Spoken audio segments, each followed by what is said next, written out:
இன்னைக்கு என்ன லஞ்ச்? இன்னைக்கு நம்ம வீட்டில் வந்து சூப்பரான லஞ்ச் என்னன்னு பார்க்கலாமா? பார்க்கலாம். ஃபஸ்ட்டு தக்காளி சாதம். ஓகே.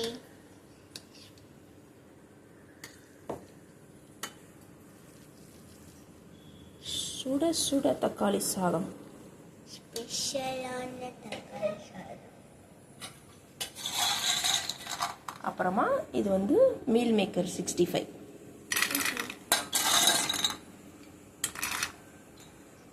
மொறு மொறு மீல் மேக்கர் 65. ஓகே.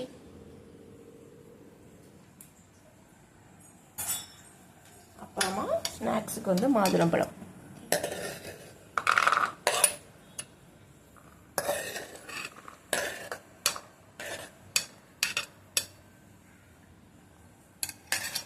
ஸோ இவ்வளோதான் இன்னைக்கு லஞ்சு. ஓகேவா? ஓகே. பிடிச்சிருக்கா? பிடிச்சிருக்கு. ஓகே, பாய். பாய்.